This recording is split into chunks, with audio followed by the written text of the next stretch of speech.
What's that? How big was the win tonight for you all? Oh, it's huge.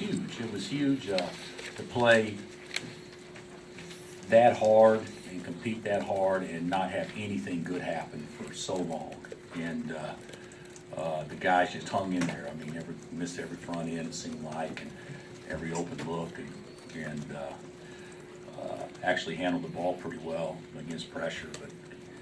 But our guys, I mean, Frank, if you told anybody that Frank and Josh and Devontae would go 3 of 18 the first half and 11 of 40 for the game, there'd be no way we'd win this game. And I still don't know how we did it.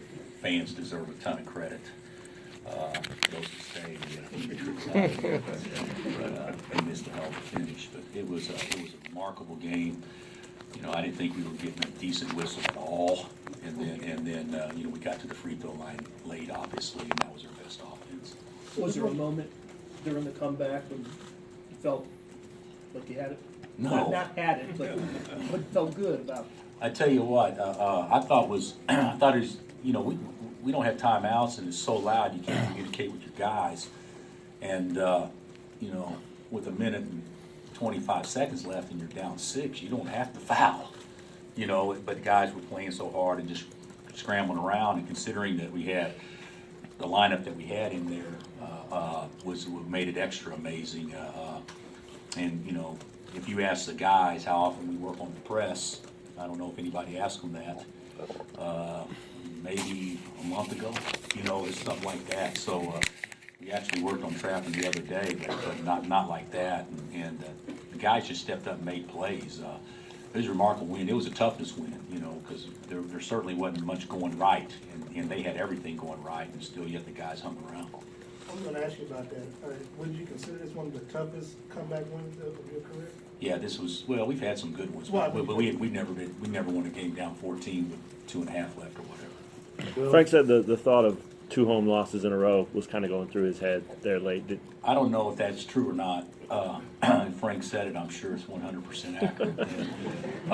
But you know, the thing about it is we played tight. You guys could see that. I mean, played tight. They sped us up. Our shot selection was horrible. We made the game harder than what it was. And how many uncontested layups did we miss? I mean, it was probably 5 at least that were, you know, that's 10 points. But you know, the guys just kept grinding. Give them all the credit. They just grinded. Bill, you talk about the guys being tight. How do you play down the patience that you're going to have on the bench and hopefully they evolve and get it together? Well, obviously it didn't work for 37 minutes. So whatever I was doing was backfiring. So, you know, we got better players than what we played tonight. You know, Frank's not going to go 3 for 13 and that, and Devontae, until he made those couple of huge threes, you know, he was shooting it awful, and Josh had an off game offensively. Landon, how many bunnies did he miss? And but the thing about it is you know, there's no 9-point plays. I felt like we were trying to catch up in a minute. You know, we're down 9 or whatever. There's a ton of time left, and I guess they waited till there was no time left in order to actually, you know, make that 9-point play. You know. Bill, with the record you have, would you rather have it all these close games you've had, or would you rather have it with a bunch of blowouts with the tournament in March and March? I don't know. I don't know what the formula is. You know, some people think, and I've had coaches tell me the less contested games you have, the fresher guys are late. I've had some people say, you know, if I'm not mistaken, didn't Connecticut or something win 5 games in the Big East tournament, then go on to win the national championship? So I'm not sure there's a formula that's right or wrong. Since all our games are close, I'll take it that it's really good for us. Talk about Gerald Vick's performance, you know, kind of helped you guys get over that hump in the first half. Well, we didn't get over the hump, but he kept it from being a blowout, to be honest. We go up 26-21 after being down 11 or so, and in large part due to him. And it really hurt us when he got in foul trouble, because this was a game where he needed to play 30-plus minutes, and you know, him being saddled with fouls and only get 18 obviously hurt us. Bill, how about the important, when you're in that desperate mode, comeback mode, and things don't always go right, Speedy had to keep keep encouraged and not to let one of those type of moments Well, deflate you?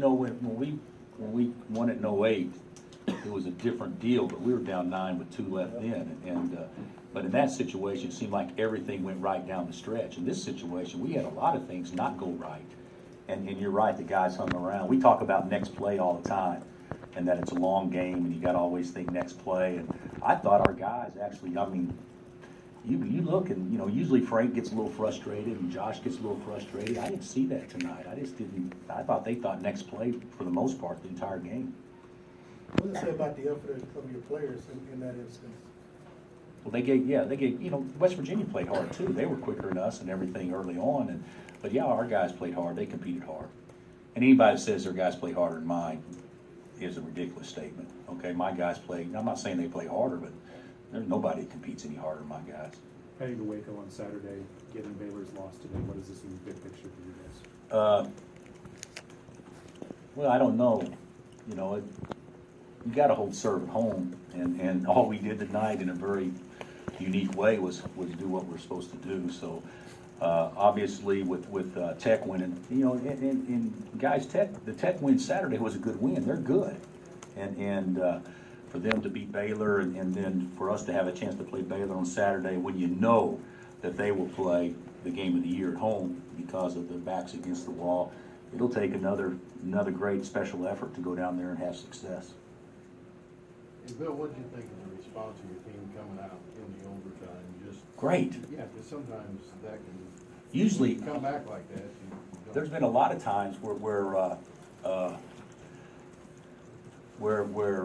you wear yourself out, especially when you've got LeGerald and Steve that's already fouled out. You wear yourself out, and how you gonna piece it together. And Landon had 4 fouls the last 10 minutes or so that he played. I thought our guys, we got Landon layup to start and just missed it, and then Devontae made a big shot, and then obviously Josh got the steal in a basket, and then we played with the lead the whole time. The only thing we didn't do well in overtime is my fault, but getting the ball in bounds when you're up 6. I said the last thing you do, you can't throw the ball at half court, and we did, and that gave them 2 points to cut to 4. But fortunately, they fouled Frank down the stretch.